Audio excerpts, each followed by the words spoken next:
Puncak Kehidupan. Bab 491.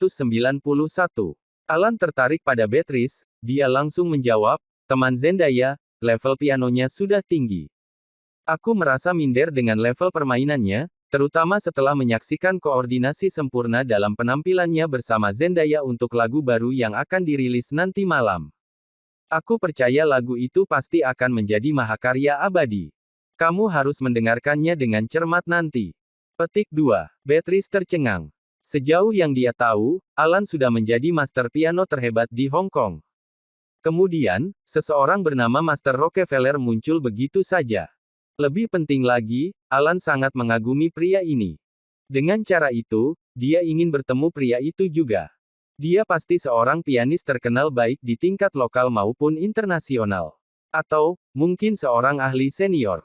Dia melanjutkan pembicaraan. Tidak. Master Rockefeller masih sangat muda, sama seperti saya. Selain itu, saya pikir dia dan Zendaya sangat cocok. Petik 2. Setelah memasuki stadion, Alan tiba-tiba mengatakan bahwa dia memiliki tiket VIP baris pertama tambahan, dan bertanya kepada Beatrice apakah dia menginginkannya. Wilson dengan cepat menari Beatrice dan berkata, "Maaf, kami tidak mengenal Anda dengan baik, mengapa Anda tidak menyimpannya sendiri?" Alan memandang Wilson dan segera mengerti alasannya. Setelah melihat keindahan yang tak terhitung jumlahnya selama hidupnya, Alan sedikit tertarik pada seorang wanita muda seperti Beatrice tetapi dia tidak berniat untuk membuat kemajuan padanya. Saat ini, dia tersenyum dan menjawab, "Saya kira Anda adalah pacarnya. Melindungi pacar Anda memang prioritas utama. Bagaimanapun, saya punya banyak tiket ekstra di Rangan. Saya ingin memberikannya kepada teman-teman saya pada awalnya, tetapi saya tidak bisa memberikannya tepat waktu. Jika kamu ingin menonton konser dari jarak dekat, ambil saja ini." Dia memberi Beatrice beberapa tiket dan langsung pergi. Tiket yang dibeli oleh Wilson adalah untuk kursi yang sangat belakang. Sekarang ada pilihan untuk masuk ke kursi baris pertama, hanya orang bodoh yang akan kehilangannya. Konser resmi dimulai pukul 6:30. Bahkan dengan kehadiran pembunuh di konser sebelumnya, para penggemar masih bersemangat seperti biasanya. Selain itu, untuk memastikan konser berlangsung tanpa gangguan, keluarga Stoermer Michigan juga telah mengerahkan pertahanan yang lebih kuat untuk konser ini, dengan menambah jumlah personel keamanan. Mereka berjumlah 300 orang, dan semuanya adalah pejuang. Mereka hampir mengepung seluruh stadion. Nyanyian Zendaya dimulai saat dia memenuhi stadion dengan pelepasan kekuatan mentalnya. Penonton sekali lagi menjadi bersemangat karena mereka merasakan artistik yang luar biasa dalam nyanyian Zendaya. Dia akhir lagu kelima, judul lagu, Door of Fate, ditampilkan di layar lebar. Alan berkata dengan penuh semangat, ini lagunya. Lagu baru Zendaya ini pasti akan menjadi rilisan chart topping. Aku datang ke California kali ini sebagai pengiring untuk lagu ini, karena ini adalah bagian piano. Sayangnya, saya mencoba lebih dari selusin kali, tetapi aku tidak bisa melakukannya dengan sempurna, dan kemudian Master Rockefeller muncul. Mungkin sudah ditakdirkan bahwa hanya master tingkat Grandmaster seperti Master Rockefeller yang bisa memainkan lagu ini dengan Zendaya dan menyampaikan esensinya. Wilson dan yang lainnya, yang duduk di sebelah Alan, terkejut mendengar ucapannya. Mereka ingin melihat apa yang begitu hebat dari yang disebut master, sehingga dia bisa membuat pangeran piano pertama Hong Kong sangat memujinya. Segera setelah itu, tirai ditarik. Kali ini, gambar holografik dari konsepsi artistik abad pertengahan ditampilkan di layar lebar. Diguyur hujan berkabut, pemandangan sungai selatan yang ditemani pegunungan seindah gambar. Zendaya tampil mengenakan jubah putih abad pertengahan, menarik nafas kemanapun dia pergi dengan kecantikan dan keanggunannya. Ding, ding, dong, dong. Suara piano yang renyah bisa didengar. Layar besar berubah saat kamera jatuh ke pianis itu sendiri. Itu Alex Rockefeller. Bab 492. Hanya saja sekarang dia mengenakan pakaian abad pertengahan, dan piano itu disamarkan agar lebih terlihat seperti piano kuno. Namun, yang membuat penonton terdiam adalah bahwa Alex benar-benar mengenakan topeng perak dan wig rambut panjang. Dengan penyamaran ini, bahkan ibunya sendiri, Brittany, tidak bisa mengenalinya. Kekuatan mental Alex tidak semenarik Zendaya. Bahkan jika dia telah menggunakan kekuatannya sejak awal lagu, dia masih tidak dapat mempengaruhi penonton di bawah. Oleh karena itu, setelah mendengarkannya, Beatrice dan teman-temannya tidak merasakan iringan piano terdengar sehebat yang dijanjikan Alan. Namun, segera setelah Zendaya mulai bernyanyi, saat suaranya terdengar, kekuatan mentalnya dan kekuatan mental Alex bergema, menghasilkan reaksi kimia. Beatrice, yang baru saja akan membuka mulutnya dan berkata, apakah itu semua dengan keterampilan pianonya? Segera menutup mulutnya dan menatap layar lebar ketika kisah, pintu takdir, terus bermain di benaknya. Setiap orang di stadion dipengaruhi oleh kekuatan mental seperti itu. Mereka merasa seolah-olah berada di hutan persik 10 mil, menyaksikan pemimpin pria dan wanita melompat ke dalam siklus reinkarnasi. Alan sekali lagi jatuh ke dalam pusaran mental, karena pemandangan menakjubkan di villa hari itu terus bermain di benaknya. Saat Zendaya bernyanyi, dia mendapati dirinya berdiri tepat di depan Alex. Seluruh stadion hening ketika lagu berakhir karena penonton masih sepenuhnya tenggelam dalam adegan cerita yang tak terpisahkan dan penuh gejolak. Zendaya dan Alex mengunci mata saat mereka bergerak lebih dekat satu sama lain sampai jarak mereka hampir 3 cm. Mereka tidak memiliki apa-apa selain satu sama lain di mata mereka. Tiba-tiba, seseorang di antara penonton berteriak, "Cium! Cium!" Setelah melalui perjalanan seperti mimpi sebelumnya, di mata semua orang, sepertinya Zendaya dan Alex memang ditakdirkan untuk bersama.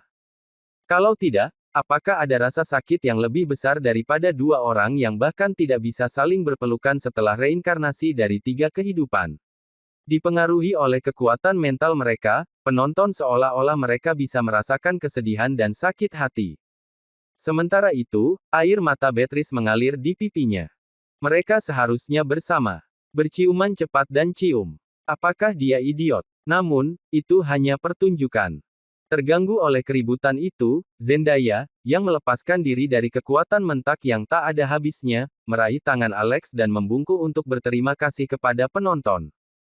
Lampu memudar. Segera setelah itu, panggung dialihkan untuk adegan yang berbeda, dan Alex tidak pernah terlihat lagi. Aku bisa merasakan sakit di ulu hatiku. Setelah melepaskan diri dari emosi sebelumnya, Beatrice berkata dengan nada tertekan, itu adalah penampilan yang luar biasa dari Master Rockefeller. Pianonya memimpin seluruh lagu. Aku merasa ada perasaan yang mendalam, seolah-olah aku telah menjadi pemeran utama wanita dalam cerita tersebut. Siapa Master Rockefeller ini, Tuan Alan? Apakah kamu kenal dia? Sayang sekali, dia memakai topeng, kalau tidak, aku sangat ingin bertemu dengannya. Alan menjawab, aku tidak berbohong padamu, kan? Lagu ini terlalu bagus untuk kita manusia normal. Adapun Master Rockefeller, saya tidak begitu tahu siapa dia. Aku hanya tahu namanya Alex Rockefeller dan keluarganya tampaknya menjalankan perusahaan kosmetik. Kosmetik Luz adalah namanya, aku pikir. Setelah mendengar kata-katanya, Beatrice terkejut. Bukankah Alex Rockefeller saudara iparnya? Namun, dia belum pernah mendengar tentang kosmetik Luz sama sekali. Dia berpikir bahwa itu pasti orang yang berbeda dengan nama yang sama. Dia tidak akan pernah percaya bahwa kakak iparnya, Alex, bisa bermain piano. Pada saat yang sama, beberapa pria, di sudut luar panggung, melihat lampu panggung yang baru saja menyala. Salah satu dari mereka bergumam, siapa yang mengira ada dua orang yang memiliki kekuatan mental, dan mereka dapat berkoordinasi satu sama lain dan menciptakan dampak yang begitu besar. Itu benar-benar mudah. Dengan bantuan keduanya, aku akhirnya bisa menyelesaikan penguasaan benteng mentalku. Kapan kita melakukannya, Ketua? Seseorang di sebelahnya bertanya. Dia menjawab, jangan khawatir, kami tidak terburu-buru. Setelah bencana kami sebelumnya, Zendaya sekarang waspada. Apakah kamu tidak memperhatikan bahwa personel keamanan di sekitarnya semua adalah para pejuang? Mereka adalah orang-orang dari keluarga Stoermer Michigan. Kami akan menggali kuburan kami sendiri jika kami melakukannya di sini. Namun, setelah meninggalkan stadion ini, bisakah dia membawa pulang beberapa ratus petarung dan tidur bersama? Beberapa dari mereka terlibat dalam percakapan dan tidak memperhatikan lingkungan mereka. Tidak jauh dari situ, Brittany kebetulan lewat saat dia menuju ke kamar kecil. Bab 493. Brittany sudah menjadi petarung tingkat intermediate royal, jadi pendengarannya sangat mencengangkan. Dia telah mendengar orang-orang ini mendiskusikan rencana melukai Zendaya. Namun, Zendaya akan segera menjadi selebriti endorsermen perusahaannya. Bagaimana dia bisa membiarkan Zendaya terluka? Ditambah lagi, dia sangat menyukai Zendaya. Saat memasuki kamar kecil, dia dengan cepat menelpon nomor Alex dan memberitahunya tentang masalah ini. Baiklah, aku mengerti. Anggap saja tidak terjadi apa-apa, Bu. Pulanglah setelah konser. Petik 2. Saat itu pukul 9 ketika Zendaya menyanyikan lagu terakhir malam itu. Alex berada di atas panggung untuk memainkan piano untuk lagu itu juga. Menggabungkan kekuatan mental mereka saat konsepsi artistik yang tak ada habisnya memenuhi stadion, mereka langsung mendorong suasana konser ke puncak aneh yang dikagumi oleh 10.000 orang. Chief, nyanyiannya, lagu Zendaya ini sangat bagus. Petik 2. Jika aku dapat mendengarkan nyanyiannya setiap hari di masa depan, aku tidak akan menukarnya bahkan jika kamu memberiku 10 istri sekalipun. Orang yang berbicara adalah pria gemuk, dan dia adalah bawahan dari kepala tadi. Kepala yang dimaksud adalah orang yang agak muda berusia 30-an. Dia mengenakan sepasang kacamata hitam dan terlihat sangat sopan. Namun, dia memiliki nama panggilan, Klon. Dia terkenal di lingkaran penjarahan makam, orang-orang akan gemetar ketakutan setelah mendengar namanya. Dia juga dicari oleh Divine Constabulary. Klon terkekeh pelan ketika dia berkata, "Jangan khawatir, kamu akan segera dapat mendengarkan suara malaikatnya." Selain itu, wanita cantik seperti itu bisa menjadi saudara iparmu. Bagaimana menurutmu? Fatih tersenyum ketika dia berkata, untuk Zendaya menjadi saudara iparku, itu akan menjadi cerita yang luar biasa untuk diceritakan. Segera, saat konser berakhir, sebagian besar penonton menuju pintu keluar. Klon, Fatih, dan beberapa anak buahnya juga meninggalkan stadion bersama penonton. Semuanya tampak berjalan dengan baik dan konser itu sukses besar. Lagu, Door of Fate, dengan cepat menjadi pembicaraan di kota. Setelah malam yang penuh gejolak, itu pasti akan menduduki puncak semua tangga musik utama. Kamu bisa pergi sekarang. Di belakang panggung stadion, Alex hendak mendekati Zendaya, namun seorang pemuda berhenti di depannya dan juga menghadang Zendaya yang mendekat. Alex sedikit terkejut. Pada pandangan pertama, dia tahu bahwa pemuda itu adalah seorang pejuang dan tingkat kultivasinya tidak rendah. Dia bahkan lebih kuat dari Autumn setengah, dia setengah langkah ke peringkat mistik. Pria itu berasal dari keluarga Stoermer Michigan, dia secara khusus ditugaskan untuk melindungi Zendaya untuk konser malam ini. Menurutmu apa yang sedang kamu lakukan, Hunter Stoermer? Alex Rockefeller ini temanku. Zendaya menegur saat dia mencoba mendorong pemuda itu. Namun, Hunter bahkan tidak bergeming ketika dia berkata, "Nona, sekarang setelah konser berakhir, keselamatanmu akan menjadi tanggung jawabku." Patriark telah memberikan kata-katanya, aku dapat melakukan hal-hal yang aku inginkan. Alex menatap Hunter. Pada saat ini, dia bisa dengan jelas melihat ekspresi kecemburuan dan kemarahan di mata Hunter. Ya, itu memang cemburu. Meskipun Hunter berasal dari keluarga Stoermer dan memiliki nama keluarga yang sama, Zendaya dan dia tidak memiliki hubungan darah. Dia diadopsi oleh keluarga Stoermer dan diberi nama keluarga sebagai hasilnya. Namun, dia memiliki bakat yang hebat dan sudah setengah langkah ke peringkat mistik di usia yang begitu muda. Patriark keluarga Stoermer melihat potensi besar dalam dirinya dan bahkan berjanji untuk memberikan Zendaya dalam pernikahannya selama dia bisa mencapai peringkat mistik. Karena itu, dia sudah melihat Zendaya sebagai tunangannya. Namun, saat melihat kolaborasi Zendaya dan Alex dalam lagu, Door of Fate, tadi, ia merasa mereka memang ditakdirkan untuk bersama. Bahkan yang lebih menyebalkan adalah kenyataan bahwa dia bahkan berteriak dengan orang banyak seperti idiot, cium-cium. Sekarang dia sudah berpikiran jernih, dia ingin menamparkan wajahnya sendiri ketika mengingat kejadian sebelumnya. Bukankah dia mencoba membuat dirinya diselingkuhi? Karena itu, ketika dia melihat Alex sekarang, dia sangat berharap dia bisa mematahkan jarinya karena bisa bermain piano dengan sangat baik. Alex berkata, "Yah, aku menerima berita sebelumnya bahwa sekelompok orang mencoba untuk menyakiti Nona Zendaya. Mereka mungkin menyiapkan penyergapan di rutemu kembali ke rumah, jadi aku ingin mengawalmu, kalau ada yang terjadi. Mungkinkah mereka adalah sekelompok orang yang sama dari terakhir kali? Seru Zendaya. Alex menjawab. Sangat mungkin. Hunter mendengus. Keluarga Stoermer memiliki pejuang elit yang tak terhitung jumlahnya di sini dan aku akan tinggal di sisi Zendaya untuk merawatnya. Jika ada yang mencoba menyakitinya, aku akan memastikan dia akan menyesal dilahirnya ke dunia ini. Bab 494. Alex menjawab, tidak ada salahnya untuk sedikit lebih berhati-hati. Petik 2. Baiklah, aku mengerti. Terima kasih atas pengingatnya, sekarang pergilah, kata Hunter. Alex sangat kuat, Hunter. Jika bukan karena dia, aku akan kehilangan nyawa saya saat itu, tambah Zendaya. Hunter mencibir dalam hatinya. Ada pepatah di zaman kuno bahwa seseorang akan mengabdikan hidupnya untuk penyelamatnya untuk membalas budi. Setelah menyelamatkannya sekali, mereka sekarang sudah sinkron. Jika Alex menyelamatkannya sekali lagi, mereka bahkan mungkin akan segera memiliki anak. Ketika saatnya tiba, bisakah dia menanggung penghinaan yang begitu besar karena diselingkuhi? Ditambah, bagaimana Alex bisa menjadi kuat ketika dia tidak bisa merasakan kekuatan batin dalam dirinya? Dia pasti diberkati oleh Lady Luke terakhir kali karena menyelamatkan Zendaya dari bahaya secara kebetulan. Namun, Zendaya masih putri ketiga dari keluarga Stoermer. Di atas kertas, Hunter hanyalah pelayan Zendaya. Karena Zendaya bersikeras, dia tidak bisa menahan diri untuk mundur selangkah. Karena Nona bersikeras, maka dia bisa ikut dengan kita. Tapi izinkan aku menjelaskannya, jika terjadi sesuatu, aku tidak akan menyelamatkannya. Dia tidak membutuhkan perlindunganmu. Zendaya langsung meraih lengan Alex dan masuk ke dalam minivan bersama-sama sambil berkata, kamu bermain terlalu bagus sekarang, Alex. Ini bahkan lebih baik daripada terakhir kali.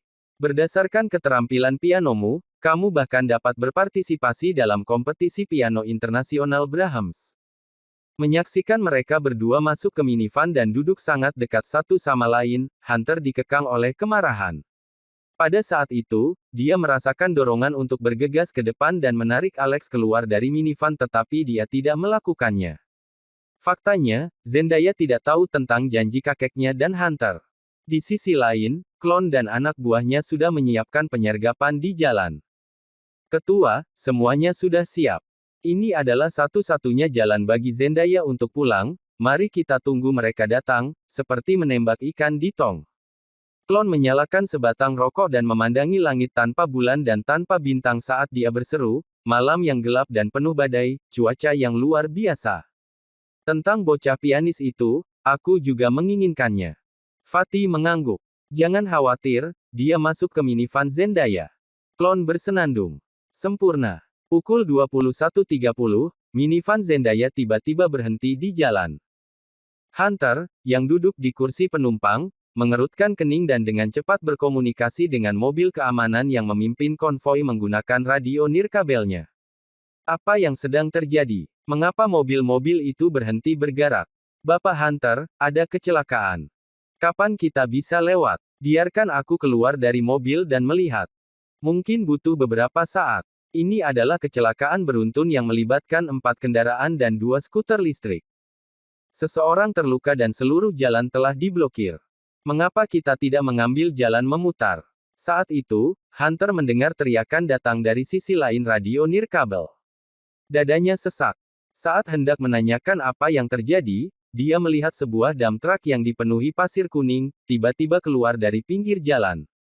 Dengan ledakan keras, itu menabrak mobil keamanan yang memimpin konvoi. Bagian depan mobil keamanan hancur, tetapi truk sampah terbalik dengan keras. Mengosongkan seluruh truk pasir kuning, truk langsung menuju minivan dan menekannya. Hunter berlomba dengan liar. Dia buru-buru berteriak pada pengemudi minivan, mundur. Balik sekarang. Namun, mereka tidak dapat menarik kembali minivan tersebut karena ada kendaraan di belakang yang menghalangi jalan mereka. Ikut denganku, Zendaya. Hunter langsung meraung dan hendak mendorong pintu minivan terbuka. Tanpa diduga, sebuah mobil kebetulan meluncur tepat di sebelah minivan, menghalangi pintu. Bajingan, pergilah. Cepat dan keluarlah. Dia sangat marah. Namun, saat itu, suara keras baling-baling berdengung di atas kepala. Itu adalah helikopter besar, tiba-tiba terbang. Denting. Suara keras terdengar di atas kepala. Sesuatu menabrak bagian atas minivan saat minivan itu bergetar. Pada saat berikutnya, semua orang merasakan tubuh mereka melayang ke langit. Seluruh minivan meninggalkan tanah saat diangkat oleh helikopter. Bab 495. Ark. Selain Zendaya, Alex, Hunter, dan sopirnya, Bunty, Autumn, dan seorang asisten pribadi bernama Missy duduk di dalam minivan. Pada saat ini, semua orang di minivan berteriak ketakutan. Minivan lain di darat diisolasi. Semua pintunya telah diblokir oleh kendaraan lain. Tidak ada cara bagi penghuninya untuk melarikan diri, mereka hanya bisa menyaksikan minivan Zendaya terbang jauh di langit saat sedang diangkut oleh helikopter hitam. Banyak orang yang terkejut saat menyaksikan keseluruhan peristiwa itu terungkap, seperti sebuah adegan yang hanya akan muncul di film-film. Mereka berteriak tak percaya, "Ya Tuhan! Ya Tuhan!" Tidak jauh, klon melirik helikopter yang terbang jauh di langit dan sedikit menyeringai. Pekerjaan selesai, mundur. Suara mendesing. Helikopter berbelok. Minivan itu berayun tinggi pada sudut kemiringan lebih dari 35 derajat. Wow! Petik 2. Bunty gemetar hebat seperti ayam yang sakit dan dia tampak sepucat selembar kertas. Kedua tangannya mencengkeram sandaran tangan kursi dengan erat saat dia mulai berteriak. Di sisi lain, Alex, yang memiliki ekspresi dingin di wajahnya, melihat melalui jendela. Pada saat ini, helikopter mencapai ketinggian dan seluruh minivan setidaknya 50 meter dari tanah. Jika mereka jatuh pada ketinggian seperti itu, mereka akan berubah menjadi bubur daging kecuali ada keajaiban yang menyelamatkan hidup dari nenek moyang mereka. Apakah menurutmu kita akan mati, Alex? Menggigil, Zendaya mencengkeram lengan Alex dan menyandarkan dirinya ke tubuhnya saat tubuhnya menjadi lemas. Sepertinya inilah satu-satunya cara dia bisa menemukan pelipur lara di tengah bahaya yang akan terjadi. Tidak ada yang bisa benar-benar menghadapi kematian secara langsung tanpa ingin mati sejak awal. Jangan khawatir, aku akan melindungimu. Saat Alex berbicara, sesuatu sepertinya menyentuh hati sanubarinya dengan lembut. Itu adalah perasaan yang sangat tidak biasa, seperti yang dia rasakan ketika mereka berdua tenggelam dalam emosi selama pertunjukan Duel of Fate. Zendaya meringkuk lebih dekat ke salam pelukannya dan tiba-tiba berkata, "Alex, aku tidak tahu apakah ada kehidupan masa lalu atau kehidupan setelah kematian. Aku berharap aku bisa bertemu denganmu lagi dan menunggumu, seperti bagaimana itu ada di pintu takdir." Hati Alex bergetar, dan dia dengan lembut membelai wajah cantiknya dengan tangan kanannya. Tatapan dalam tatapannya dipenuhi dengan perasaan yang rumit. Pada saat ini, Hunter hendak mengeluarkan ponselnya dan melakukan panggilan. Sayangnya, mungkin ada semacam perangkat jamming yang dipasang di helikopter. Dia sangat marah karena dia tidak bisa mendapatkan sinyal di teleponnya sama sekali. Sial. Sial. Siapakah orang-orang ini? Kemana mereka membawa kita? Setelah mengaum, dia menoleh dan melihat ke arah kereta. Jangan takut, Zendaya, aku. Apa yang dia lihat? Dia melihat Alex memegang Zendaya di lengannya, dengan tangan di wajahnya. Tatapan mereka bertemu dengan penuh kasih sayang saat wajah mereka mendekat seolah-olah mereka akan berciuman. Suara mendesing. Pada saat itu, Hunter merasakan kebingungan pusing seolah-olah pikirannya ditekan oleh pikiran yang tak terhitung jumlahnya tentang dia yang diselingkuhi. Hei, bajingan. Apa yang kamu pikir kamu lakukan? Apakah kamu mencoba memanfaatkan Zendaya? Lepaskan tanganmu darinya, atau aku akan membunuhmu sekarang juga. Hunter sangat marah karena kemarahan dari pikirannya sebelumnya mengaduk pikirannya. Alex memandangnya dan menjawab, aku tidak memanfaatkannya. Nona Zendaya ketakutan, jadi aku hanya mencoba menghiburnya dengan memeluknya. Kau sebaiknya bergegas dan mencari cara untuk menyelamatkan kami sebagai gantinya.